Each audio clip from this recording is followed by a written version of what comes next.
In 1984, a teen left home with the clothes on his back and little else, never to be seen again. His prized vehicle was found one state over, but no witnesses could help identify his whereabouts. Today, we break down this missing persons incident turned cold case in the disappearance of Tim Molnar. This is Red Web.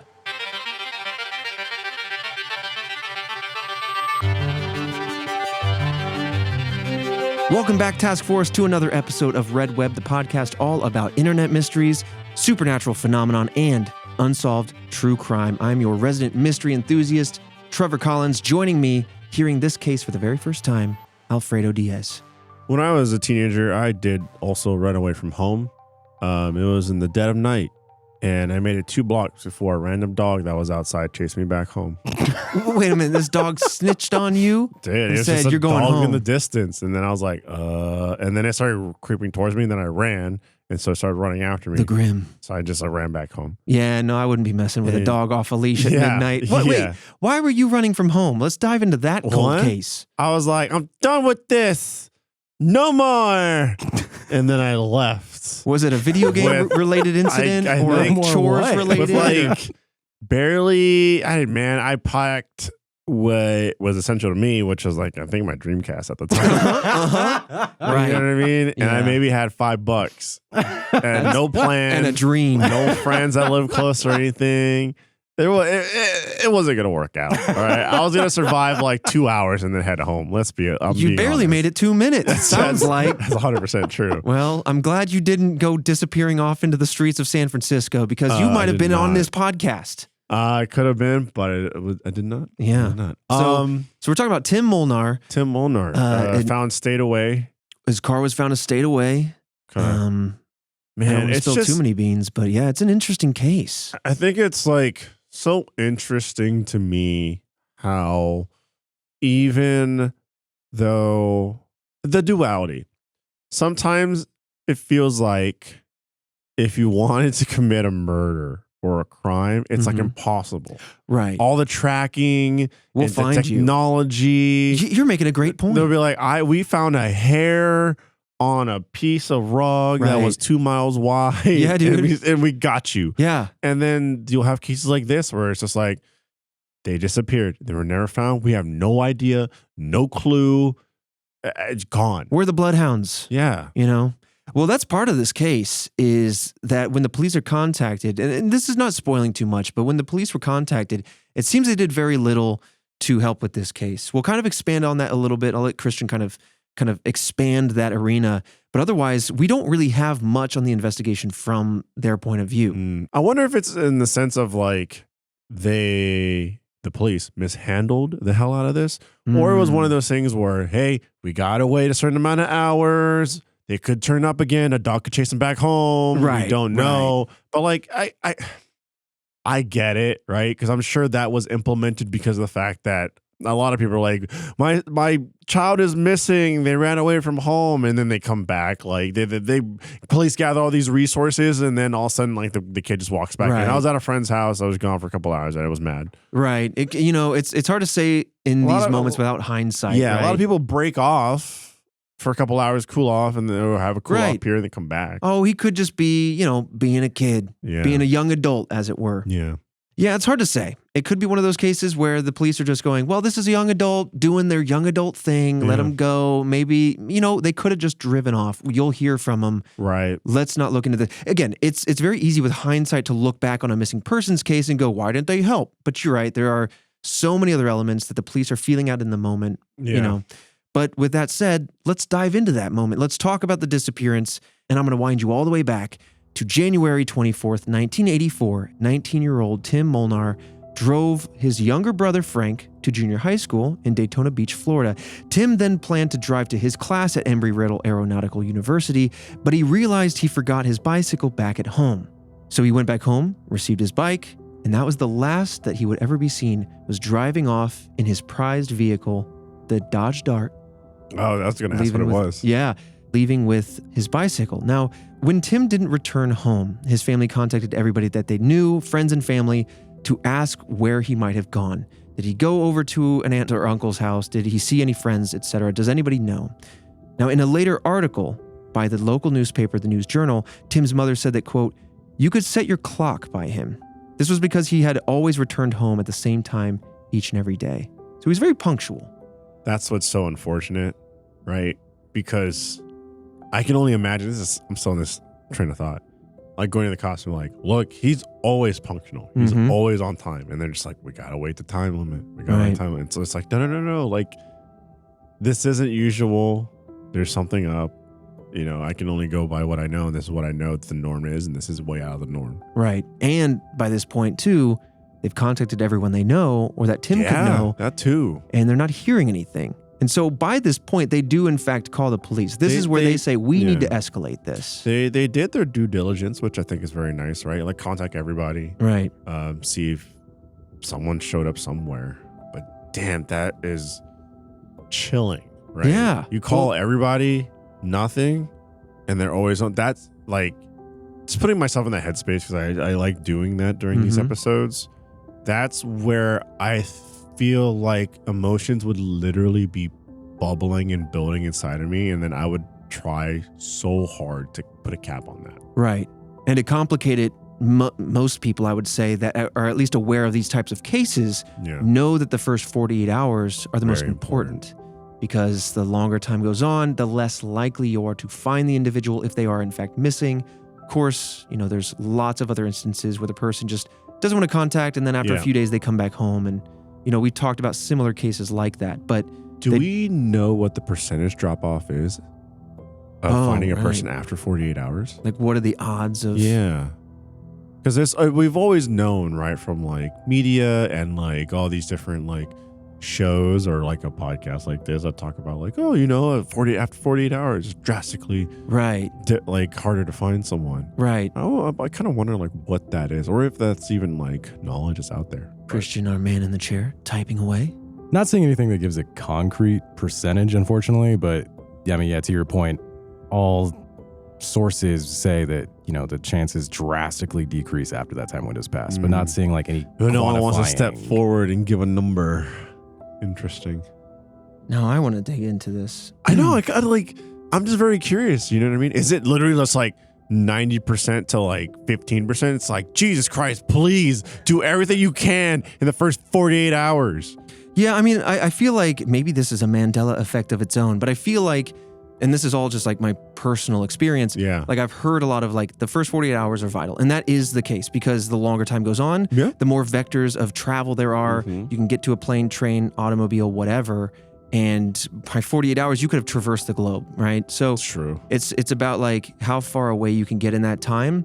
But I feel like rattling around in the youth of my brain, somewhere back in the crevices I haven't looked at before in my mind palace, that there is some sort of kind of statistic where cases remain, like the longer time goes on, the more those cases stay open or like tend to remain unresolved, as it were.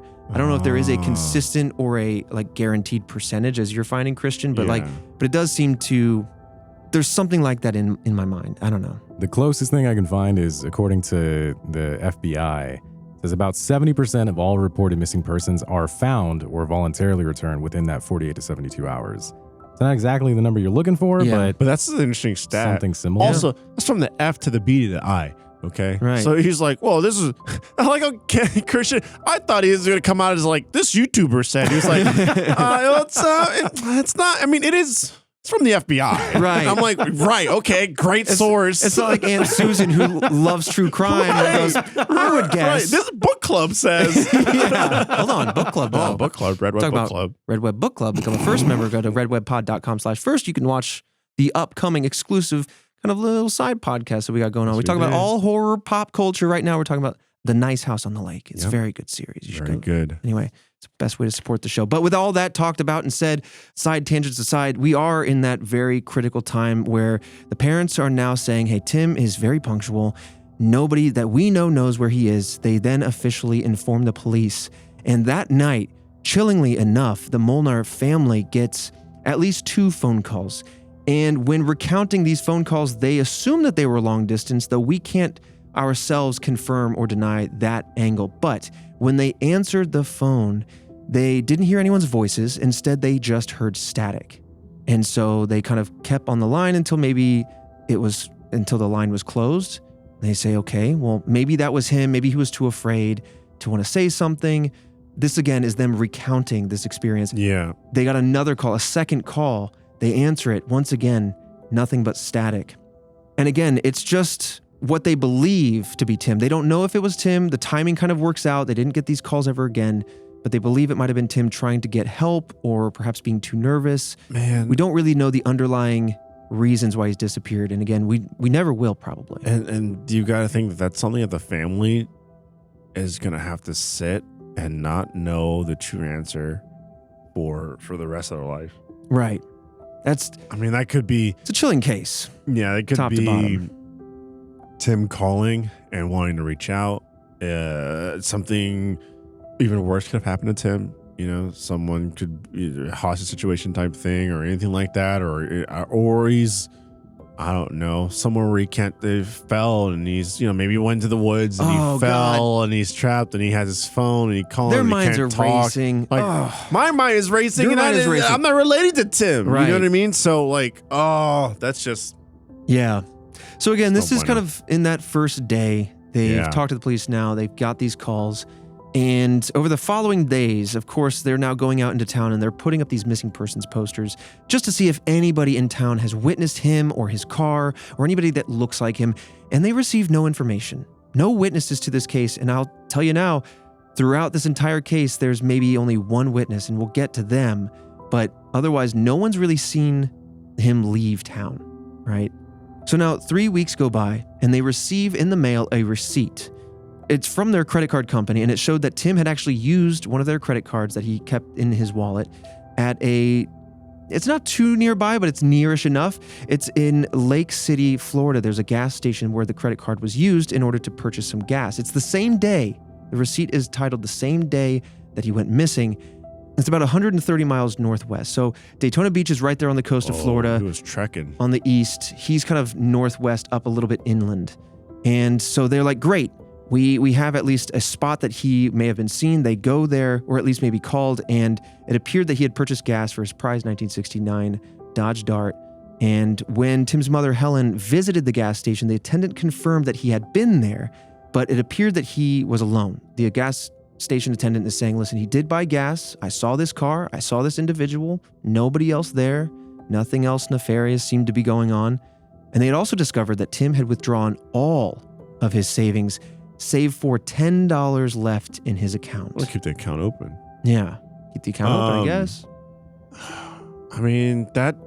That speaks to me as like he truly wanted to run away. You take it out, you liquidate out like your digital asset, right? Like your account, and then from there you have hard cash, harder to trace. It does feel very much like a person on the run. I'm on the run. I'm getting out of here. I'm leaving. And so I started exploring that with Jillian and Christian, who kind of helped research and put all this, kind of collate all this information. Mm-hmm. And nothing online that we could find kind of indicated why he would want to run away. Of course, there are many reasons people might have tucked away secretly. For sure. But we kind of explored the idea was there a strained relationship with the parents? Was there anything kind of darker going on? Obviously, Could have just wanted to run away with to a girlfriend long distance or something. Right, you know what I mean? Everyone's trying to flee to Florida. Floridians are trying to flee to the snow. Who knows? Maybe he's up for some cold weather. Why is everyone trying to flee to Florida? I don't know. I'm from the Midwest. That's just the destination. Oh, okay. Yeah, we're all trying to escape the winters, but. I mean, and he had a brother too, and we just basically couldn't find any information as to say, is there a motive as to why he would run? We just don't have one, but it's still viable. Okay.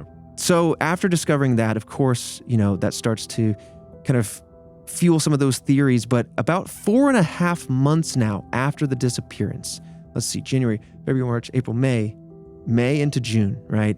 Molnar's parents received a letter from an auto impound company stating that Tim's car was found in Atlanta, Georgia. So if you're not from the U.S. states, that's north. That's the state north of Florida. And Atlanta's probably 2/3 up the state, right in the middle there. So it was in a parking lot, and it was 1 block away from the Greyhound bus station, and it had been there, apparently, ever since January 30th, which was 6 days after Tim's disappearance. But it was at like a Greyhound station? About a block away. And so, we're putting 2 and 2 together. This is kind of how it's reported, but it opens the idea that he parked, hopped on a bus, and went somewhere. Yeah. Or it could just be coincidence. Yeah. It's hard Greyhound, their motto is, we'll take you there. Is it really? No. I thought it was, get there your way. With us. Get there our way. Get there. That's no dogs. That's their slogan. No dogs. Greyhound. Not a dog to be seen. I mean, I've taken Greyhound when I was a kid. Living in SF to go to like LA. I took Megabus. Oh my God. Yeah, $1 got me from Albany to New York City, baby. How? How is that like I don't know, but you got to get there early. Anyway. But yeah, I mean, like it was a cheap way to get around. Yeah.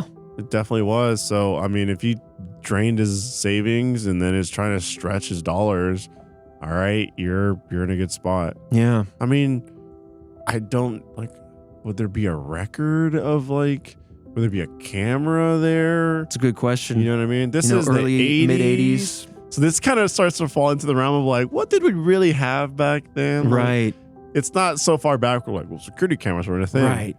So we weren't starting cars with those little like rotator things. Oh my God. Or do you just remember maybe we were even then, not so far back. You remember just like manually rotate your window? Yeah. Thank God we don't do that anymore. I'd hop in my G-Pause station wagon, with the wood paneling down the side, and then he'd pull up to the drive-through and he'd go and he'd like crank the window down. That's why when you mime it now, you crank it because, well, if you mimed pushing a button, you just go roll down the window. You just that's why they call it roll down the window. Right. Oh my God. It's like when you save a document, you click a floppy disk. Mm-hmm. Mm-hmm. Weird. Yeah. It's weird how things hang over, but either way, kind of coming back now, his car was found 6 days after his disappearance, but frustratingly, wasn't reported to the family until 4.5 months later, and this was from an auto impound company. And my mind started racing, and so I started working with Jillian, and I was Googling away, and I was asking questions like, how long does an auto impound company, specifically in Georgia, keep a hold of a car before they could sell it or get rid of it or whatever? And it sounds like it's only 30 days. And so I was trying to delineate some sort of timeline from that. And we were also trying to figure out how they know it was there on January 30th. Was there a witness to that, etc.? And it gets a little hairy. Yeah, I also feel like car impound lots aren't exactly like the smoothest running, like up to code businesses type things. No. You know what I mean? I'm lucky my alignment's okay after being towed one time. Oh, they just kind of yank them out. Yeah, they kind of just yank it and go, and then they just like throw it in there. And it's like, all right, we gotta pay for it. Yeah. Damn, that is, I mean, upsetting, right? If you're a family member, you're absolutely upset. Yeah. That the time is of the essence, and you lost 4 months. Absolutely terrible. I mean, that's the main thing that links him to where he's going is literally his vehicle. Yeah. They could have found, I mean, we'll get to it in a second here, but like they went to Atlanta to figure out, okay, let's confirm it's his car. Yeah. Let's take a look inside and see if there's any sort of clues as to where he went, why, whatever. But of course, the clues that they ended up finding, if you can call them clues, would have been very valuable potentially within that first week, not almost half a year later. They found stuff in the car. Potentially some stuff. Let's break it down. So they went to Atlanta and they saw the car. They found his wallet, ID, and credit card.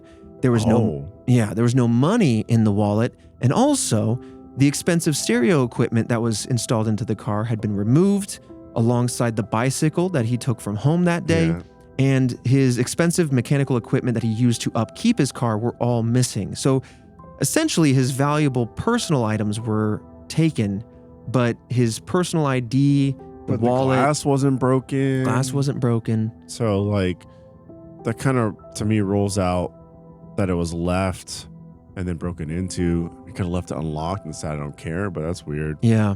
Maybe he pawned it off for even more money. Yeah, maybe. Maybe at this point, it had been handed off to somebody else. It's just, we'll go into the theories later on, but what we're exploring here with these questions are essentially questions that may never be answered, and like the theories don't even come close to. There's just so many open variables that could send this case into so many different directions.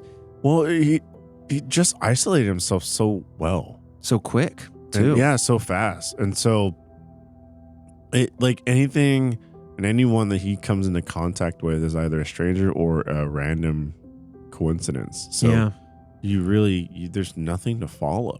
Right. So continuing on with that train of thought, and again, kind of reiterating, we looked online to see if we could find anything regarding the traditional police investigation that would have perhaps followed the initial call about Tim Molnar's case. We couldn't find much information on that front. This episode of Red Web is sponsored by Shopify. Selling a little or a lot? Shopify helps you do your thing however you cha-ching. Shopify is a global commerce platform that helps you at every stage of your business. Whether you're selling scented soap or offering outdoor outfits, Shopify helps you sell everywhere. From their all-in-one e-commerce platform to their in-person POS system, wherever and whatever you're selling, Shopify's got you covered. And you can sell with less effort thanks to Shopify Magic, your AI-powered all-star. And you can sell more with less efforts thanks to Shopify Magic, your AI-powered all-star. Shopify powers 10% of all e-commerce in the US. Shopify is the global force behind Allbirds, Rothy's, and Brooklinen, and millions of other entrepreneurs of every size across 175 countries. Hey, you got that Red Web sippy cup? What about a squonk? Or maybe even baby hands? Well, guess what? Shopify helped us get those to you in your hands. So thanks, Shopify.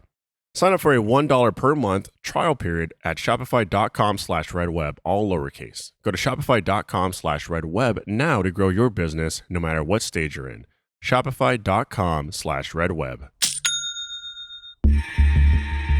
But with that said, I think, again, this is perhaps the only witness, as it were, to this entire case, and it's someone halfway across the country. Let's break down now kind of the Unsolved Mysteries episode on this case. Oh, as they kind of, good show. Yeah, very good show. And they kind of, as you know, they kind of dissect some cases and then put it out to the audience that watches. If you have any information, come let us know. But this was interesting. So let's dive into it. On November 17th, 1995, an episode of Unsolved Mysteries featured Tim Molnar's disappearance. The Molnar family allowed this story to be covered in hopes that, of course, it would bring any sort of information regarding Tim and his location, since even though it had been almost 12 years, they had not given up. Oh my God. I mean, there are cases where people have been missing for like even more than that, and they show up. Absolutely. Absolutely. Now, the episode pointed out that just weeks after Tim's disappearance, a different family member had passed away and had left him $50,000 and in their will. And so the family was kind of hoping that maybe this would draw him back, that in order to receive it, he would have to appear somewhere to claim it. And they were hoping that not to lord it over him or hold it out like bait or something, but hopefully by raising awareness of this, he wouldn't have known if he was out, somewhere in the nation, that come home, see your family. There's this money waiting for you. If you are trying to start a new life, maybe this could help, etc. Yeah. Now, the episode re-aired. Nothing came of that initial airing, I do want to say, but the episode re-aired on January 31st, 1996, just over 12 years later. Wow. And a viewer named Stephen Cull contacted the Unsolved Mysteries team after watching that night. Now, Cull claimed that he recognized the show's description of the clothes that Tim was wearing and recalled that they were the same clothes that he had seen on a body that he found in a secluded area of the woods in Neosho, Wisconsin. This is about 1,200 miles north now, up in the Midwest. But this was like a dead body that he found in the woods? Yes. So Cull claimed to have discovered the body frozen in a sheet of ice in a pine plantation, just basically like a farm for pine trees, sometime around 1986. So now this is 2 years after Tim went missing, or a decade previous to this Unsolved Mysteries case. Whoa. Yeah. But going back a bit, just to kind of get us closer to what we're talking about, this is about 50 miles northwest of Milwaukee. And a note here, AP News via the Wisconsin State Journal reported that it was near Merton, Wisconsin in 1996. A subtle kind of difference in locale that I wanted to at least note for transparency. But this location is about a 20-mile difference between the two spots. But otherwise, kind of this... still the same general Yeah, the area. rural area of Wisconsin. Neosho is just kind of like a smaller village, so maybe they just reported on nearer, bigger. Anyway, so yeah, Cole calls in, says, "Oh my God, I recognize those clothes. I found somebody, a body in fact, frozen in a sheet of ice in a pine forest in the middle of Wisconsin. And the person was wearing the same clothes that they disappeared in. And this was, he says, in 1986, sometime in 1980. It could have been January. Yeah. It could. We when don't know. you first started talking about like someone be like, I remember the clothes. I'm like, God, my Right. first initial gut check instinct was, come on. What you can say was the bus driver, or I was on the Greyhound bus and I remember someone with those clothes. You find a body out frozen in the woods, or kind of like this little like pine farm. Yeah. You'll remember. Yeah. For sure. 100%. I was like, you just recounted me the other day exactly. You're gonna remember. Yeah. I was like, how would you recognize that after 10 years? I'm like, come on. I recognize that. Oh yeah. I saw him at a 7-Eleven. I'm like, what? Yeah. So, but you'll remember a body you found. now I do want to come back to something real quick. I flagged my own little note here, but when I say 2 years later, 1986, I'm kind of inferring it could be early 1986. It could very well be late 1985. The very specific time frame is difficult to say because when he called into Unsolved Mysteries, he just said 10 years before the episode, which would then make it early 1986. Yeah. So we're kind of assuming the timeline's kind of bouncing here. So I would assume it'd be like 2 winters later-ish. Okay. Now, with that said, what stands out to me is the fact that he's wearing the very same clothes. He didn't leave with any other clothing. He left with the clothes on his back. And he's found frozen 2 years later. I'm wondering, again, I'm getting ahead of the theories. I'm wondering if he passed sometime soon after his disappearance and then stayed there, but his condition would be notable, right? Like if he's frozen. Yeah, it would be. Wisconsin doesn't say frozen year round. Right. Do we know the condition, Christian, of the body? No, unfortunately not. God. Damn, that would tell us so much. So much. But he's got the same clothes. That stands out so vividly. Like to me. years later, he just threw on the exact same outfit. Yeah. I don't know. I don't know. Like, I got outfits that I like, but even if I ran away and had no money, I feel like I would eventually try and scrounge something up to at least change out of them, so that way they're just not as dirty anymore. Sure. Like a couple years, that's dirty as heck. Yeah. Now, a lot of Task Force, I can feel the urge saying like, well, what if this is a memory that's false, right? Or what if this is something else? What if this is anyone else? Well, Cole also informed Waukesha County's medical examiner, Paul Konachek. On the body, they found a key. And to be absolutely certain, in retrospect, that this was Tim, the Molnars sent a copy of their house key to compare it against, and it matched exactly. The Molnars never changed the locks on their doors, so it's not like, after 12 years, locks have changed. They always kept it the same just in case Tim Molnar ever wanted to come home. The key that he had on his person would always unlock the front door. So that was a way to kind of validate that it was perhaps him. On top of that, Konachek later confirmed that the body was Tim Molnar through DNA testing. Oh my goodness. Yeah. I'll be honest, I wasn't expecting for us to get all that. Yeah. So it's like we have the beginning and we have the end. Just don't know the with one blip in the middle. Like, what happened? It's frustratingly broken as a case, trying to figure out what happened. Man, it's just never satisfied on this damn show. Oh yeah. Because a lot of times we will have cases, mysteries, whatnot. This is why it's on this show. Majority are unsolved, but this is one where it could have very easily been falling back into the rhythm of the norm, which is the person goes missing, never find them again. This person went missing, we found them, they're DNA tested. Yep. So we know it's them, right? This is solid proof evidence right here. It's cemented. And didn't think the mystery would be what happened during that time. Yeah. This is one of those cases, to your point exactly. We know the ultimate destination, but we don't know the sinister path that got us there, the confusing path that raises so many questions. And I was sitting here like, no way, more the same. Definitely had the same clothes. Yeah. That to me raises so many questions about timeline. Yeah. I'm just thrown. But then what's like you were saying earlier, it's not going to stay, it's not Antarctica, right? Yeah. This isn't Mount Everest. It's not going to be just, people aren't going to be frozen solid. And then that's just, I'm on Everest. There, you go up the trail of Everest. You Green see, boots. Yeah.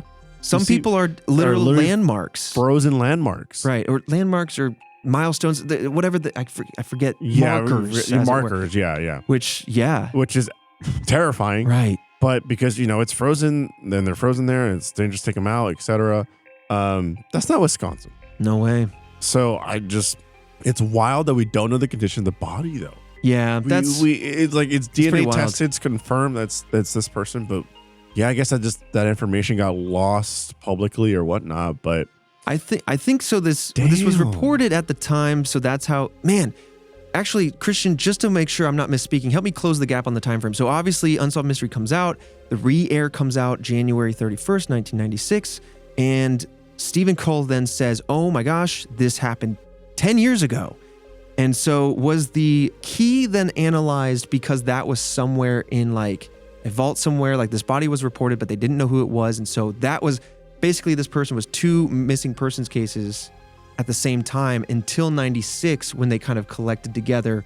And then they said, oh, okay, did they have the body or did they already just have the DNA test results? Did they have the key kind of in a locker? That we don't know. And that's one of the frustrations with the story of this case is, there are so many questions like that we just, for whatever reason, a lot of this is not written record. So we don't know if it's what you're saying, the key was just kept somewhere because, they had a John Doe and just didn't want to discard any of the belongings. Mm-hmm. We really don't know, unfortunately. That's super frustrating. I mean, I think what happened is he reported it when he found it. They just didn't know who it was. They collect some evidence, and then 10 years later, they kind of combine the evidence with this other case, and then they go, oh, this is this person. But dude, I gotta be honest, there's more paperwork involved with going to the bathroom at the gas station than there is here in this case. I know. I gotta talk to the guy up front. I gotta get the key. I gotta get the permission. I got the password and everything. Right.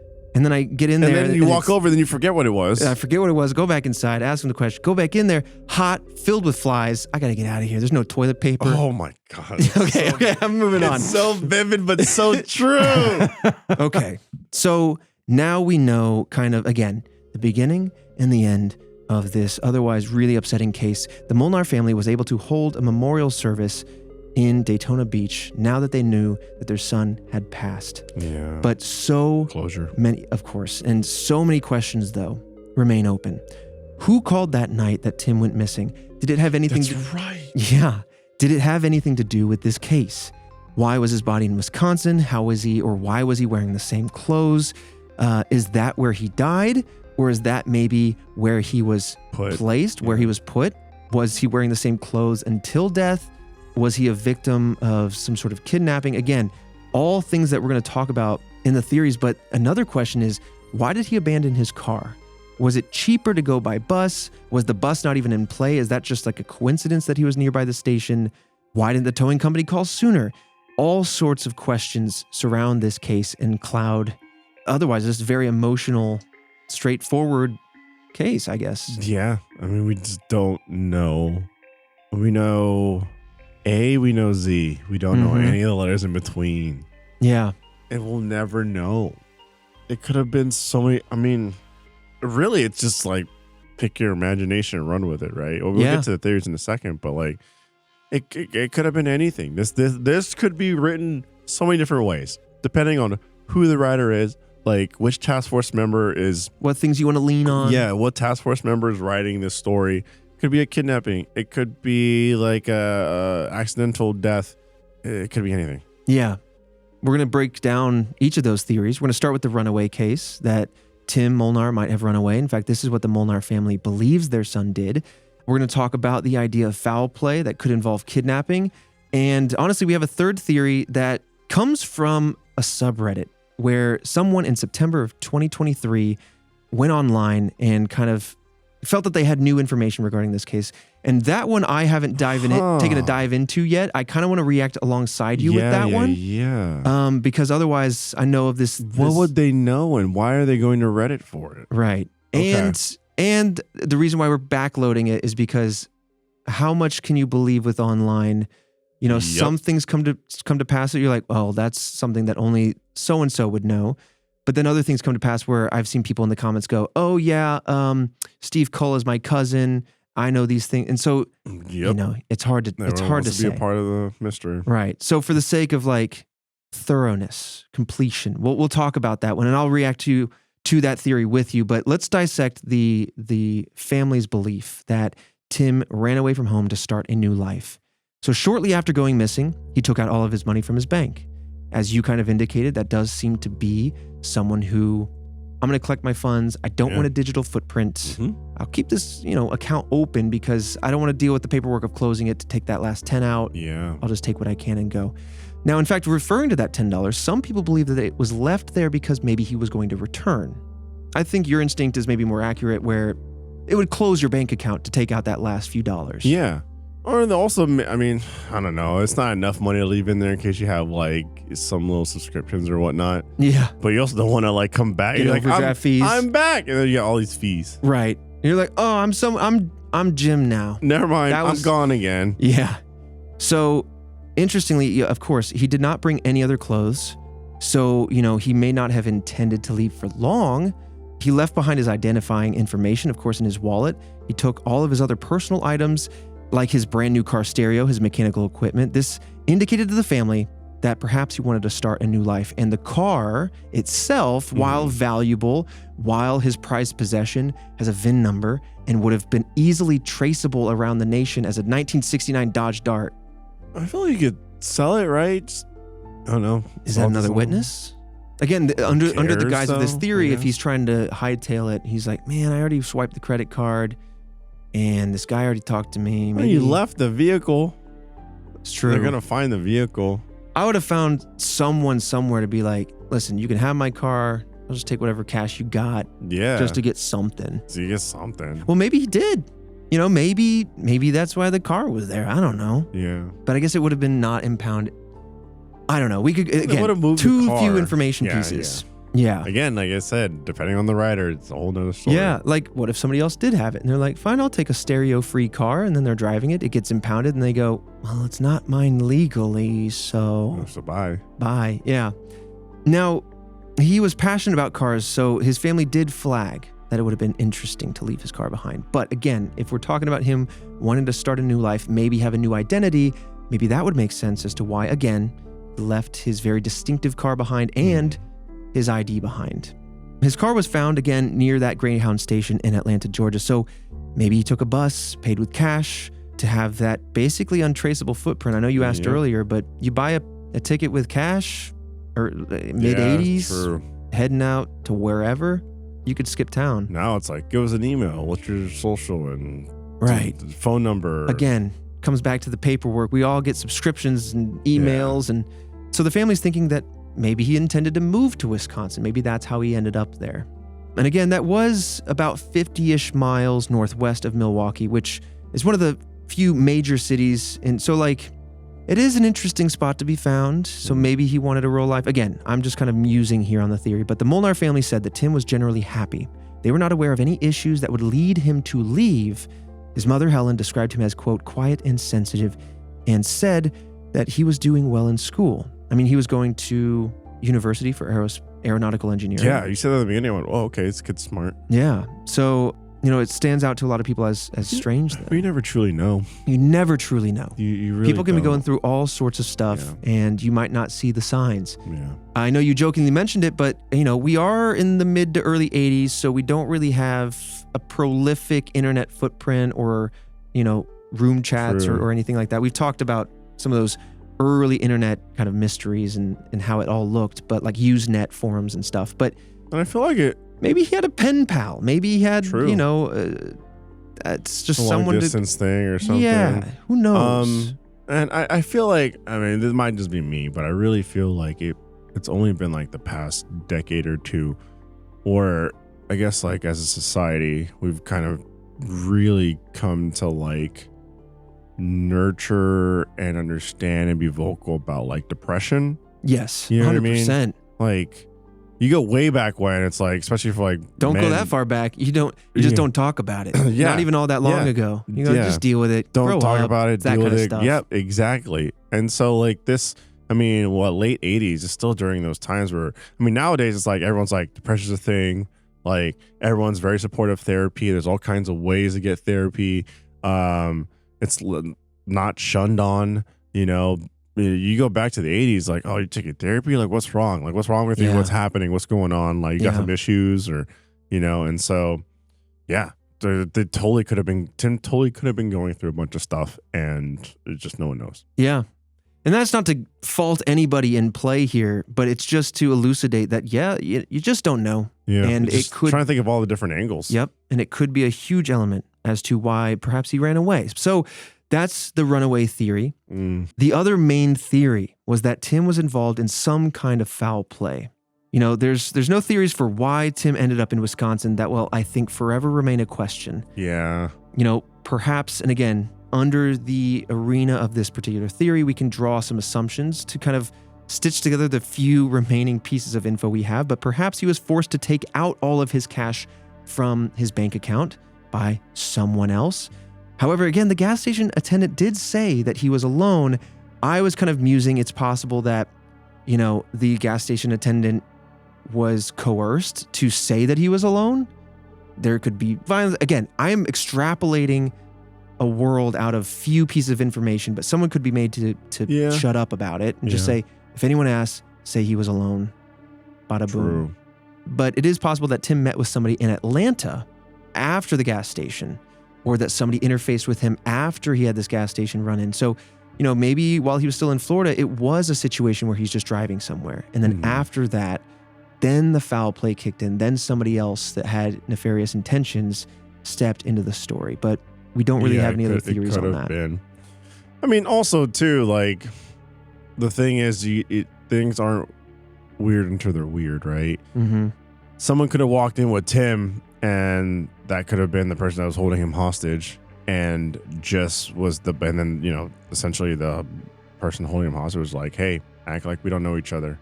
And then that person's going in to get like a Slurpee, and then Tim's going in to go get gas. You know what I mean?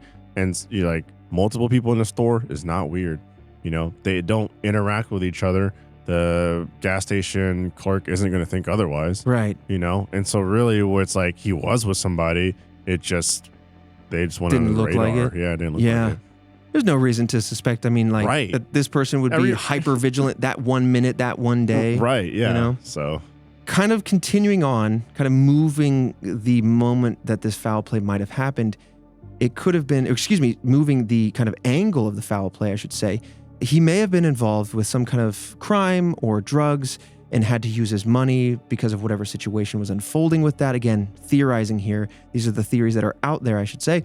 And because of that, had to sell everything of value, draw all of his money. But the wrinkle with that is, again, the car wasn't sold. That's the most valuable object in play. That's what I'm saying. It's worth so much money. So, it's not like you can't sell a car, okay? Right. You can sell a car. You can get a car out of your hands. You can. So then some people start to go, again, was he trying to come back? Again, I feel like while it is a popular theory to expand on, my personal opinion is that we are potentially expanding into dangerous territory where we're in like thin atmosphere, right? We're leaning on a lot of assumptions. Very much assumptions. Which, again, I understand why that's the case. We have so few pieces to go off of, but I don't want to go too far, off into the storytelling of it all. So others have theorized that maybe he left his car behind because he then went hitchhiking to continue this journey on. And again, maybe wanted to come back at some point. I didn't even think about, he could have hitchhiked and then then and then that run into the wrong person. Right. Or even just not run into the wrong person at all. Just that's how he traveled. Yeah. Traveled or foul play. Again, these are all elements that are perfectly viable.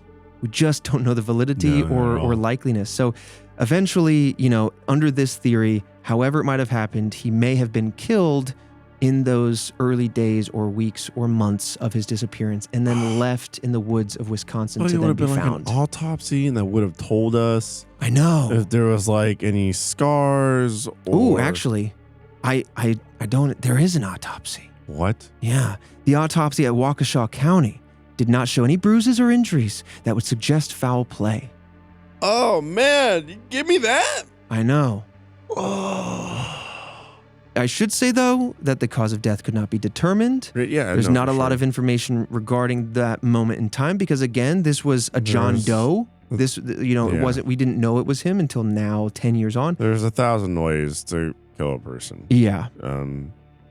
But I mean, again, just a little bit of information. Mm-hmm. So there wasn't like there wasn't like signs of struggle. Yeah. That's what we're getting at here. And it does seem, again, Christian's right. We don't know the gritty details, but we do know that the body had been in the elements for at least long enough that potentially signs of foul play could be long gone, hard to see. So there is some level of decay in play. It's just on the record hard to get into. Okay, this looks like it has been 2 years since this body had been found. This looks like it's been one winter. So those details fall away. Yeah. Some have suggested that Stephen Cull, who called Unsolved Mysteries with information, may have been involved in the foul play in some sort of way. What? But there's no evidence besides his strong memory of Tim's clothes. So it's almost just like going, you're the only person who's stepped into this arena. Yeah. This guy, right? That would be so frustrating. If, You're right. I'm just trying to help over here, man. Trying to help, and some random is like, that guy. That guy probably did it. They're probably involved. I'm like, you back the hell off. Like, you know what? I didn't find anything, and I don't remember anything. You know nothing about nothing. Just throwing random stuff out there. All right. Now this opens up, as we do, to the internet. The recent theory. Yeah, Reddit. In September of 2023, a Reddit user went online and posted that they had information regarding Tim Molnar's case. Now, because of the nature of this particular story, I'm going to keep it very high level because there is no way to verify, validate, or even debunk what this person is saying. So I'm going to keep it very high level so as not to add weight to any false information because I don't want to spread any. This is someone's claims. So they went online and they said that they had reported this information to the FBI, though they were uncertain if anything was done about it.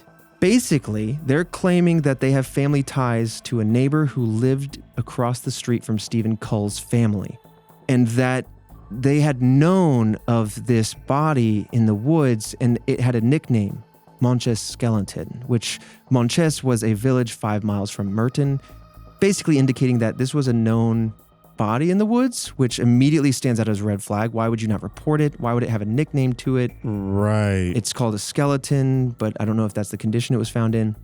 Long story short, they're claiming that someone in the area where this mutual family or friend lives near Steve Cull, there's another person nearby who has an active criminal record.